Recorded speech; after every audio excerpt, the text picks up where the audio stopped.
Hello, everybody, and welcome back to Carried Away Travels.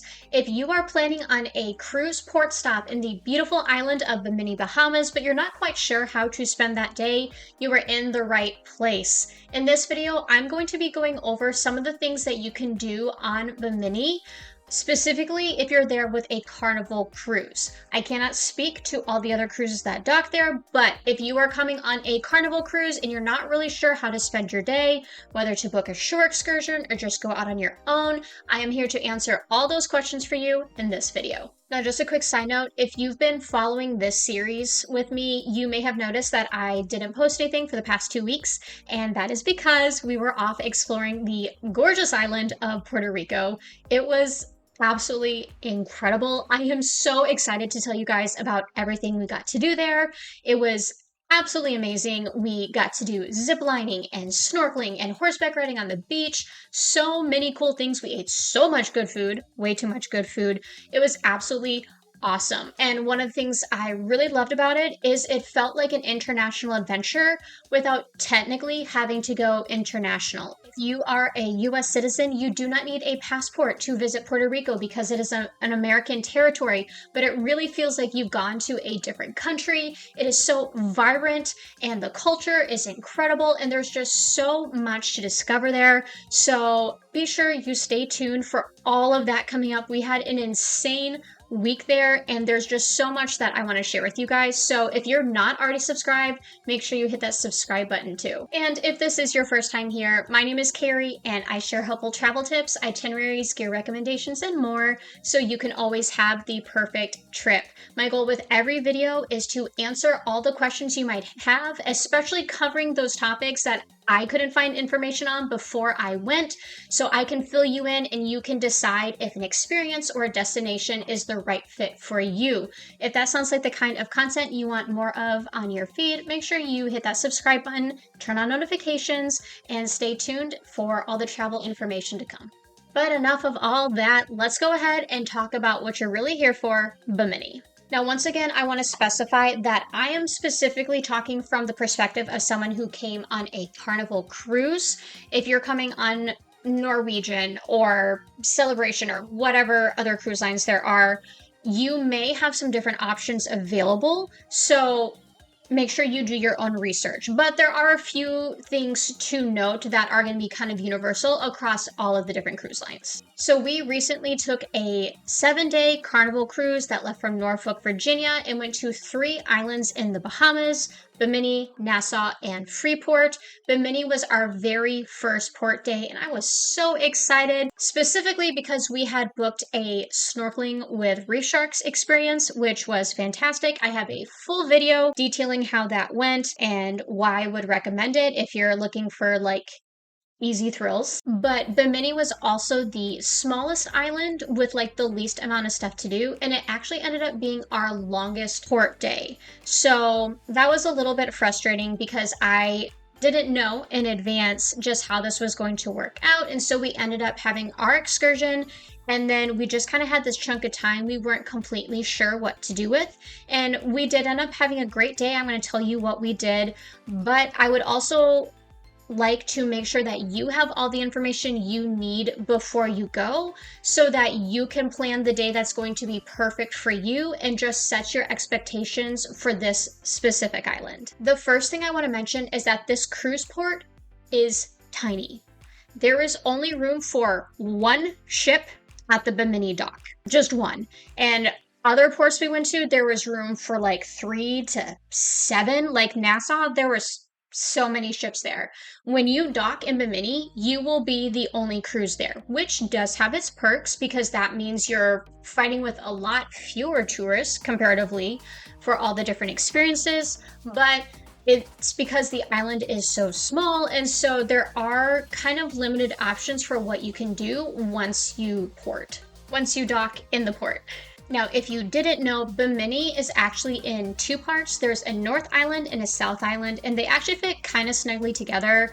But if you land at the cruise port, you're going to be on the North Island. And if you want to go to the South Island, you do have to take a boat or a ferry over there, which can take some time. And that is something you would have to plan for on your own. But in good news, if you're hoping to get around the North Island, there is actually a tram that is free and that will take you to some of the most popular destinations like the Fisherman's Village, Resorts World, and Bimini Beach. This is super convenient because it will pick you up right at the dock and it will drop you off at each of these different destinations. You can get on whenever there is space, but something to keep in mind is that it can fill up very quickly from the other people on your ship, so you may have to wait a few rounds to get on, but again, it is free and they have a couple of them going at a time, so it does go fairly quickly, but I would be prepared at any given stop to wait for at least 10 minutes. If you would rather explore a bit more independently, you can also rent an e-bike or a golf cart, but for the golf carts, expect to shell out like $100 for the day, which if you're there for like 7-8 hours could very well be worth it, but you do also have to find your own parking and everything as well, so that is something to keep in mind. If you're planning to stick fairly close to the cruise port and just do the main activities from the ship or an excursion that the ship has set up, I would recommend forgoing the golf cart and just using the tram. Last but not least, you can always just walk around on your own, which I would recommend doing at least at some point because Bimini is gorgeous. I mean, it's a pretty thin island. You can see the port. It is beautiful. Just these awesome blue waters. There's a long bridge from the actual like cruise dock to the main town, and then there's the beaches, and the Fisherman's Village is all colorful and cute.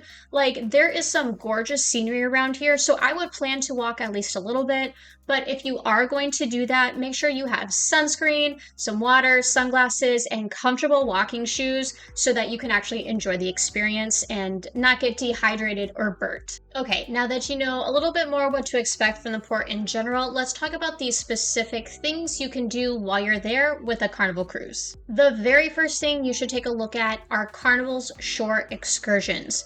Now, you can book excursions independently. I've given this caveat on every video so far, but keep in mind, if you book an independent excursion, which means you don't book it through the Carnival Cruise website, and you miss your boat, they will not wait for you.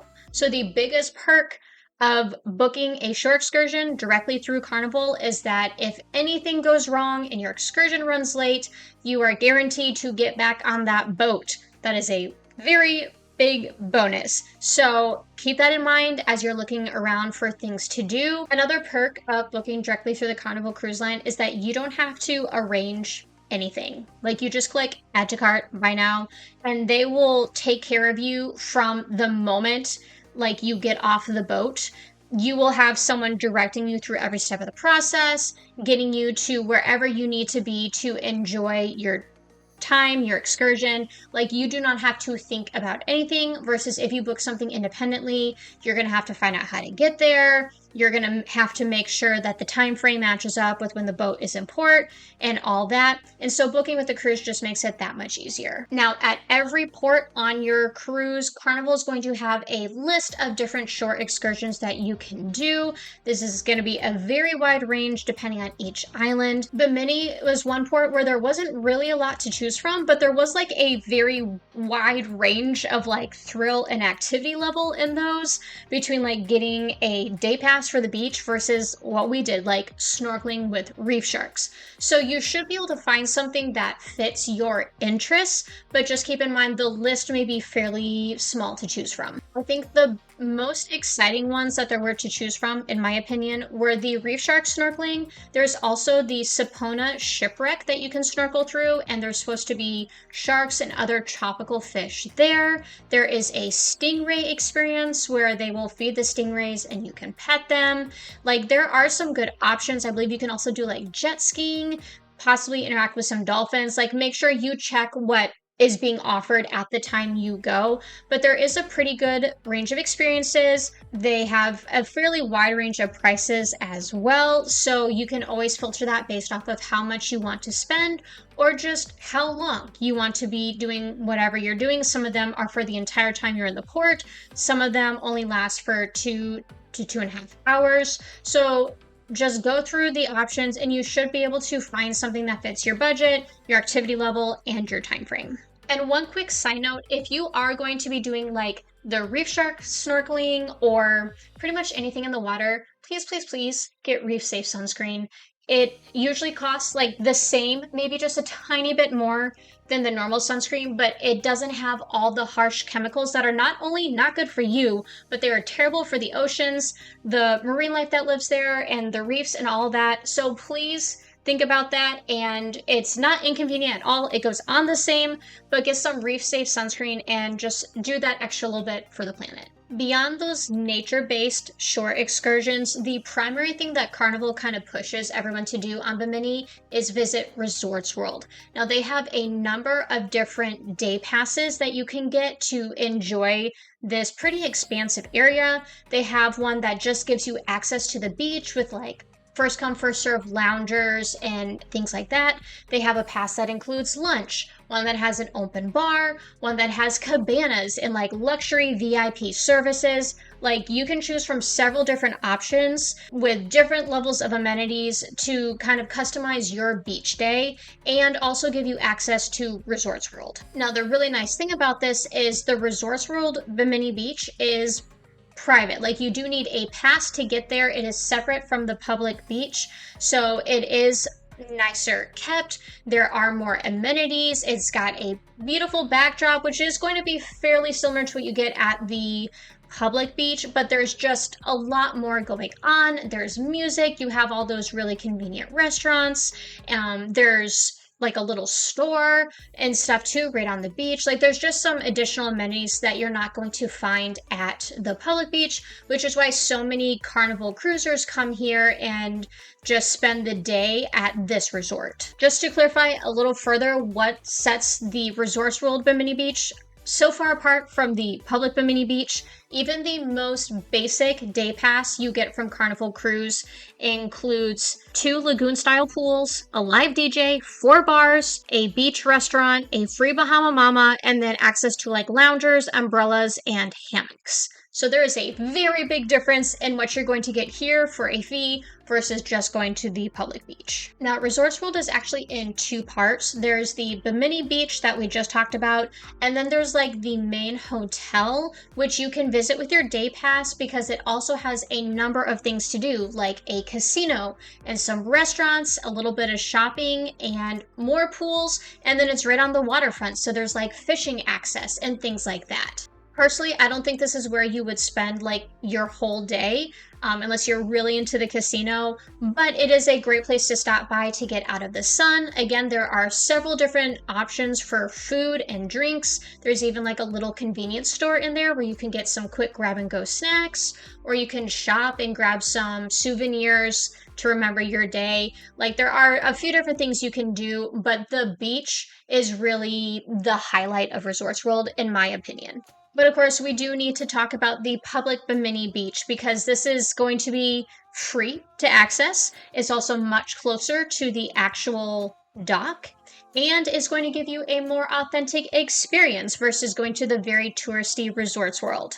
If you want to go to the public Bimini Beach, it is going to be like the first thing you see as you're taking the tram or walking from the dock to the main island. It's just right there on the right hand side, and it is going to be like a no frills experience, so you will need to bring like your own towel, maybe some snacks, but they do have like beach loungers out there. And again, you're still on this gorgeous Bahama beach with a beautiful view surrounded by all this gorgeous water. Like it is still a phenomenal experience, and they have local food vendors that will be along the beach so you can try some authentic local cuisine while you're there. So if you're looking for that more laid back authentic experience, this is probably where you want to go. The last main attraction that you will probably be checking out if you're there with the Carnival Cruise is the Fisherman's Village. Now this is such a cute little area, but it is a little area. This is just a small street with a collection of shops, but they are so cute. They're colorful. There's live music playing. There's a variety of restaurants and coffee and gelato. And then there's like little souvenir shops you can pop into. Like there's a good mix of things you can do, but you really only need 30 minutes to maybe an hour to do all of this. So definitely don't plan your whole day around shopping through the Fisherman's Village, although I definitely think you should stop by because this is adorable.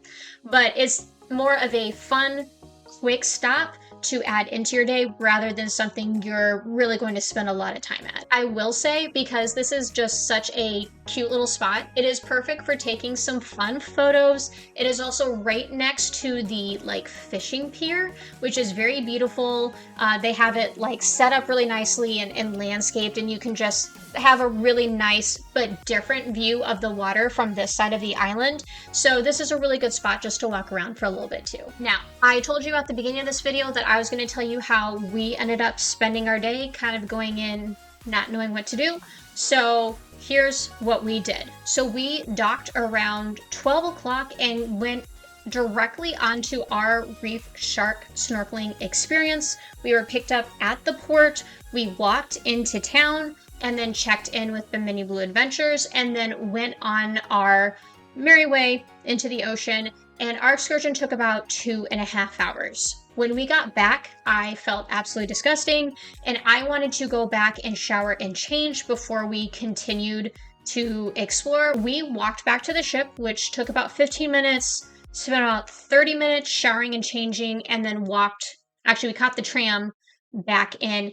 And Carnival actually had a scavenger hunt set up for Nassau and Bimini, and so we decided that we were going to do the Bimini scavenger hunt. So they had a number of stops listed on this sheet, and if you went into each one, you could get a free souvenir. Now, this ranged from like a postcard to charms for a bracelet. It did seem a lot more geared towards women, so I enjoyed it. Daniel was sweet enough to come along for the ride.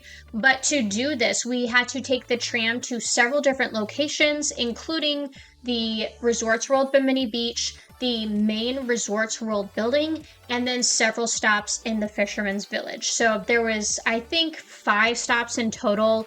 Most of them were in the Fisherman's Village, and that did take us about an hour and a half to 2 hours. But part of that is because we took our time to explore the Fisherman's Village as we went and visited those specific shops. However, everything in the Fisherman's Village closed at like 5. Like the music was done and everything was shut down at like 5. And I don't think our boat left until 7. So we took some time to just kind of walk around the dock area. But if we had known, maybe we would have spent the money to go to like Resorts World and just chill there for an extra couple hours. Pretty much no one was at the public beach at that point either. Like the island really seemed like it was shutting down outside of Resorts World by 5 p.m. To me, that was fairly disappointing because we had these 2 extra hours, but really nowhere to spend them since we had not bought the pass to Resorts World. And so I really wish we could have either gotten into port earlier or, you know, maybe just planned a little bit differently. I did really enjoy the scavenger hunt. I'm very happy with the free souvenirs I got for that. But I did also feel like that was kind of poor planning on Carnival's part to an extent, just to have us in a place where there's no nightlife. There's really nothing to do after 5 p.m. besides go back to the ship, unless you knew in advance to book like the one thing that would give you more to do. So that's just my little rant there. Take or leave that as you will, but keep those timing things in mind as you plan how you're going to spend your whole day there. Alright guys, that is it from me for today. Thank you so much for stopping by to watch this video. I hope it was helpful for you as you decide how to spend your port day in Bimini, Bahamas. I hope you have an amazing time because it is a gorgeous island. And again, like the 2.5 hours we spent reef shark snorkeling were some of the best, like that's one of my favorite memories ever. But again, you do have to kind of plan around some different logistics for the rest of your time while you're there. So if there's anything I did not answer and you have a question about, please feel free to drop that down in the comments section below and I'll be happy to get back to you. If you enjoyed this post, please let me know that as well. I love hearing from you guys, and so if there's something you found particularly helpful, please let me know. And if you have been to Bimini and you have another tip or tidbit of information that you think is helpful, and I didn't drop, put that in the comments below too, so everyone reading can see your helpful information too. If you're looking for information about a Carnival cruise to the Bahamas, make sure you check out my Bahamas playlist on YouTube here. I have a full review of the Carnival Sunshine in 2 parts, to our reef shark snorkeling experience, swimming with pigs in the Bahamas, and so forth. So be sure to check out that information just to help you plan your trip. As always, I do have a full written blog post about this information on my website at cochranredding.com. If you're more of a reader, be sure to go over there and check that out, along with all the other blog posts I have from our adventures to help you plan your coming trips and vacations. And last but not least, if you enjoyed this video, please give it a thumbs up. Don't forget to save it and share it with your friends that you're traveling to the Bahamas with. And if you are not already subscribed to Carried Away Travels, please hit that subscribe button before you go so you can get this kind of helpful information from me in the future. Thank you so much for stopping by, and happy travels.